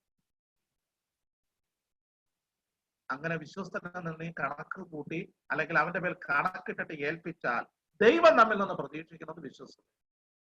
അതിനകത്ത് ഉഴപ്പാനായിട്ട് യാതൊരു വകുപ്പും ഇല്ല. ഉഴപ്പിക്കഴിഞ്ഞാലോ ഉഴപ്പുന്നതിന്റെ സകല പരിണിത ഫലവും നാം അനുഭവിക്കേണ്ടതായിട്ടുണ്ട്. പ്രിയമുള്ളവരെ, ഇത് വലിയ ഉത്തരവാദിത്വം ഒരു വിശ്വാസിയുടെ മേൽ കൊണ്ടുവരുന്ന ഒരു കാര്യം. ദൈവം നമ്മെ സഹായിക്കട്ടെ. നമ്മുടെ വിശ്വാസ ജീവിതത്തിലേക്ക് ഒന്ന് തിരിഞ്ഞു നോക്കിയാൽ ദൈവം നമ്മിൽ എണ്ണിയ വിശ്വസ്തത വെച്ചു പുലർത്താൻ നമുക്ക് സാധിക്കുന്നുണ്ട്. വിശ്വസ്തനാണെന്ന് തെളിയിച്ചിട്ടല്ല നമ്മെ ഏൽപ്പിച്ചിരിക്കുന്നത്. അവൻ വിശ്വസ്തനാകും എന്നുള്ള ഒരു എണ്ണലിന്റെ അടിസ്ഥാനത്തിൽ ഫലമേൽപ്പിക്കപ്പെട്ട ശുശ്രൂഷ വിശ്വസ്തയോടുകൂടെ ചെയ്യുവാൻ ആവശ്യമുണ്ട്. അതിനൊരു പക്ഷെ അനേക എക്സ്ക്യൂസസ് നമുക്ക് പറയാനുണ്ടായിരിക്കാം. പക്ഷെ ആ എക്സ്ക്യൂസസ് ഒന്നും ദൈവത്തിന് മുമ്പാകെ വില പോകുന്നതല്ല. എന്തുകൊണ്ടെന്നാൽ നാം വിശ്വസ്തത തെളിയിക്കാതിരിക്കുമ്പോൾ തന്നെ വിശ്വസ്തരെന്ന് എണ്ണി നമ്മെ ഫലമേൽപ്പിച്ച ശുശ്രൂഷയാണ്. അങ്ങനെയാണെങ്കിൽ ദൈവത്തിന്റെ ആ ഹൃദയത്തിന്റെ താല്പര്യം, ആ ഹൃദയത്തിന്റെ ആഗ്രഹം അത് പൂർത്തീകരിക്കുവാൻ നമുക്ക് ആവശ്യം. അപ്പോസ്തല പ്രവൃത്തികൾ 16-ാം അധ്യായം അതിന്റെ 13 മുതൽ 15 വരെയുള്ള വാക്യങ്ങൾ. ഫിലിപ്പിയില് ലുദിയ അപ്പോസ്തലനായ പൗലോസും ശീലാസും കാരാഗ്രഹത്തിൽ ഒക്കെ ആയി കിടന്നിട്ട് അവിടുന്ന് രക്ഷപ്പെട്ട് മടങ്ങി വരുന്ന വേളയില് ലുദിയയുടെ ഭവനത്തിലേക്ക് കടന്നു വരികയാണ്.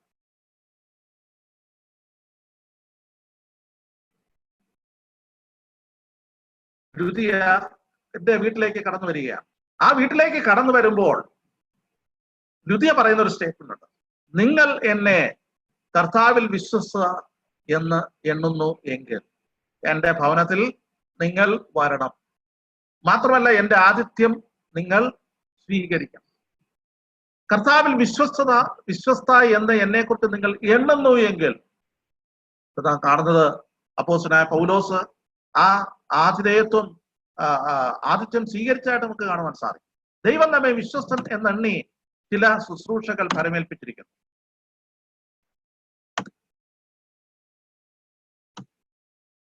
മൂന്നാമതായിട്ട് ഞാൻ ഈ ഭാഗം ഒന്ന് സ്കിപ്പ് ചെയ്യുകയാണ്.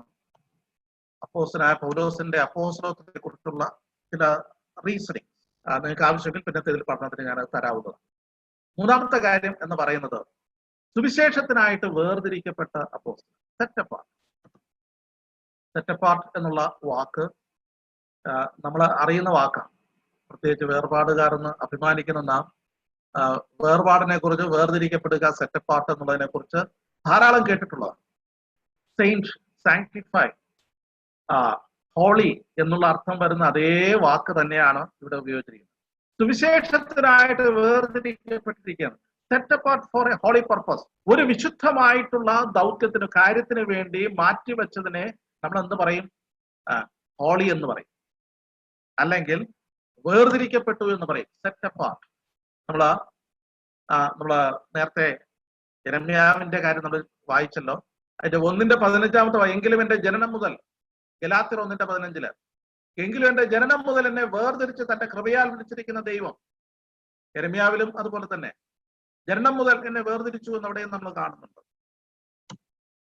വേർതിരിക്കുക, ഒരു പ്രത്യേക ദൗത്യത്തിന് വേണ്ടി വേർതിരിക്കുക അല്ലെങ്കിൽ മാറ്റിവെക്കുക. For a holy purpose. അതാണ് ഈ വേർതിരിക്കുക എന്നുള്ളതിന്റെ ആശയം എന്ന് പറയുന്നത്. ഇസ്രായേൽ മക്കളെ കുറിച്ച് അനേക വട്ടം പറയുന്നുണ്ട്, നിങ്ങൾ എനിക്ക് പുരോഹിത രാജ്യത്വവും വിശുദ്ധ ജനവുമാണ്. പുറപ്പാട് പുസ്തകം 19-ാമത്തെ വാക്യം. അവിടെ നിങ്ങൾ എനിക്കൊരു വിശുദ്ധ ജനമാണ്. വിശുദ്ധ ജനം എന്ന് പറഞ്ഞു കഴിഞ്ഞാൽ പലപ്പോഴും നമ്മൾ ചിന്തിക്കുന്നത് ഇസ്രായേൽ മക്കളെല്ലാം വിശുദ്ധന്മാരാണ് എന്ന് പറഞ്ഞാൽ അവരെല്ലാം അവരുടെ സ്വഭാവത്തിൽ വിശുദ്ധി ഉള്ളത് കൊണ്ടാണ് അവർ വിശുദ്ധന്മാർ എന്ന് പറഞ്ഞിരിക്കുന്നതെന്ന് പലപ്പോഴും ചിന്തിക്കാറുണ്ട്. ഹോളി എന്നുള്ള വാക്കിന്റെ അർത്ഥം വേർതിരിക്കപ്പെട്ടവർ എന്നുള്ള അർത്ഥമാണ്. നിങ്ങൾ വിശുദ്ധ ജനം എന്ന് പറഞ്ഞാൽ ഒരു ദൗത്യത്തിന് വേണ്ടി, ഒരു കാര്യത്തിന് വേണ്ടി ദൈവം നിങ്ങളെ വേർതിരിച്ചിരിക്കുന്നു. നിങ്ങളെ അവൻ മാറ്റി വച്ചിരിക്കുന്നു. നിങ്ങളെ പ്രത്യേകിച്ച് വേർതിരിച്ചിരിക്കുന്നു. നമ്മള് പത്രോസിന്റെ ലേഖനത്തിൽ അത് തന്നെ വായിക്കുന്നുണ്ട്.